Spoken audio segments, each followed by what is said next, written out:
Hello बंधुगण नमस्कार। आसतु जानिबा सुभद्रा योजना रे फॉर्म केमिति आवेदन करिवे। देखंतु प्रथमे 1 नंबर रे लिखा जायछि संपूर्ण नाम। एटी संपूर्ण नाम प्रथमे ई गार रे संपूर्ण नाम लिखिबे। आगो नामटा लिखिबे, तापरे दुईटा घर बा गोटे घर छाड़ी तारपरे आपनको टाइटल लिखिबे। तारपरे 2 नंबर रे अछि आधार संख्या। से जगह रे आपनकर आधार संख्या जो 12 डिजिट आधार संख्या थी से नंबरटा लिखे। तारपरे आपनकर अच्छी स्वामी को नाम अबा पिता नाम आधार कार्ड रे देवाक लिखा जाइछि, जोटा कि आपण स्वामी को नाम देवे यदि विवाहित होइथिबे। यदि विवाह कर नथिबे तेले पिता नाम यदि आधार कार्ड थी पिता नाम देवे। तारपरे लिखा जाइछि 4 नंबर रे आपनको डेट ऑफ बर्थ, जोटा आधार कार्ड रे आपनको डेट ऑफ बर्थ थी से 4 नंबर रे आपनको डेट ऑफ बर्थ टी आपण लिखिबे।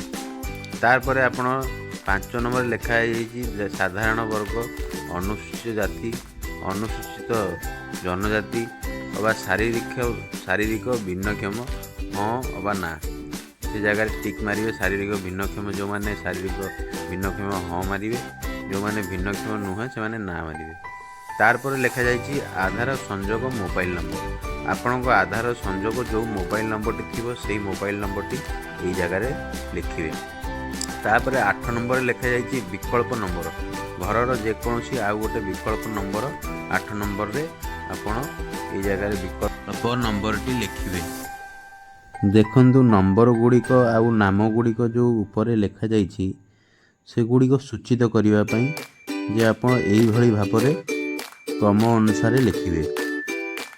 1 नंबर नाम, 2 नंबर आधार संख्या, 3 नंबर आपण पिता नाम, 4 number date of birth, 5 number आपण को वर्गर, 6 नंबर आपण मोबाइल नंबर, 7 नंबर विकल्प मोबाइल नंबर, 8 नंबर आपण केउं जगह अबा आपण घर केउं जिला से पड़े से जिलार नाम लिखिए। देखंतु सबुठारु जरूरी होछि 12 नंबर, जोटा आपण बैंक अकाउंट रे लिंक थिबो, एमपीआई रो लिंक थी, आधार कार्ड लिंक थी, नंबर लिंक थी, तेरे से ही अकाउंट टी आपण एठारे लिखिए। एटा आपण अनुसूचित जाति भिन्नक्षम या नहीं आपण हाँ या ना लिखिए। संयुक्त मोबाइल नंबर एटा विकल्प मोबाइल नंबर एठारे लिखिए। तापरे तलକୁ देखंतु 8 नंबर अच्छी 8 नंबर अच्छी जिला। आपण क्यों जिल्ला बिलोंग करती आपण जिलार नाम लिखिए। जिलार नाम तलक 9 नंबर लिखते, 9 नंबर जिलार नाम अच्छी जिलार नाम लिखिए। बैंक अकाउंट नंबर जोटा आपण को बैंक अकाउंट नंबर जोटा लिंक थी आपणकर आधार कार्ड मोबाइल नंबर एमपीआई लिंक थी तेरे से ही नंबर टी भी लिखिए। आपण क्यों वार्ड आपण सहर यदि सहरांचल होते क्यों वार्ड रो लिखिए। ग्रामांचल होते ग्रामर नाम लिखिए, ग्राम पंचायत नाम लिखिए, ब्लॉक नाम लिखिए। एठारे जो नंबर गुड़िक ऊपर देखुं आपण नाम नंबर यहाँ आपको सूचित करने लिखा जाइए।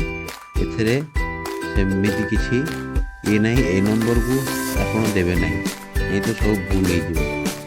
पछपटे देखु ओडिशार बासिंदा अटंती कि नहीं। जुलाई 1 जुलाई 2024 सुधा तो आप बयस 21 वर्ष अबा 60 वर्ष रु अधिक अबा 21 वर्ष रु कम न हो थाई पारे। ये सब जिनस आप योग्यता अनुसार सब टिक चिन्ह देवे। तापर आपण फॉर्म को ऑनलाइन रे आवेदन कर जोटा कि ऑनलाइन एबे लिंक खोलू ना, बहुत असुविधा होउछि।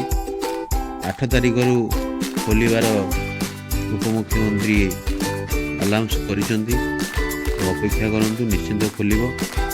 निश्चिंत आपण 50,000 टंका पाइबे। आउ भाव में बिना भूल करी प्रांजल भाव में जदि लिखि आवेदन करेंगे आपण को आधार कार्ड बैंक अकाउंट सब लिंक थी ठीक ठाक थी, आप नाम अनुसार फॉर्म ठीक थी तेले आपण 50,000 ଟଙ୍କା ପାଇବାର ଯୋଗ୍ୟ ବିବେଚିତ ହେବେ। ସେହିଭଳି 50,000 ଆପଣ 5 ବର୍ଷରେ ପାଇବେ। ବର୍ଷକୁ 10,000 ଲେଖେ ହେଲେ 5 ବର୍ଷରେ 50,000 ପାଇବେ। 6 ମାସରେ 5,000 କରି ଯୋଡ଼େ କିସ୍ତିରେ ବର୍ଷକୁ 10,000 ପାଇବେ। ଏଇଭଳି 5 ବର୍ଷରେ ଆପଣ 50,000 ଟଙ୍କା ପାଇବେ। ଦେଖନ୍ତୁ ଏଇ ଯେଉଁ ପଛପଟ ଫର୍ମରେ ଲେଖାଯାଇ, ଦେଖନ୍ତୁ ଫର୍ମର ପଛ ସାଇଡ଼ରେ ଲେଖାଯାଇଛି କେଉଁମାନଙ୍କୁ ମିଳିବ କେଉଁମାନଙ୍କୁ ମିଳିବ ନାହିଁ। ଯଦି ଆପଣ ଏହି ବର୍ଗରେ ସାମିଲ ଥିବେ ତେବେ ଆପଣଙ୍କୁ ମିଳିବ। ଯଦି ଏହି ବର୍ଗରୁ କିଛି ଅଧିକ ଆପଣଙ୍କ ପାଖରେ ଥିବ ତେବେ ଆପଣଙ୍କୁ ମିଳିବ ନାହିଁ।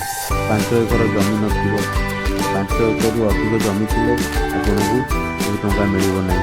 2.5 ଲକ୍ଷ ଟଙ୍କାରୁ ଅଧିକ ରୋଜଗାର ଥିଲେ ଆପଣଙ୍କୁ ଏହି ଟଙ୍କା ମିଳିବ ନାହିଁ। କେବଳ 2,50,000 ଟଙ୍କାରୁ କମ୍ ରୋଜଗାର ଥିଲେ ଆପଣଙ୍କୁ ଏହି ଟଙ୍କା ମିଳିବ। ସେହି ହିସାବରେ ସମସ୍ତଙ୍କୁ ଟଙ୍କା ଦିଆଯିବ। ଏହିସବୁ ଚିହ୍ନମାନଙ୍କରେ ଠିକ୍ ଚିହ୍ନ ମାରିବେ।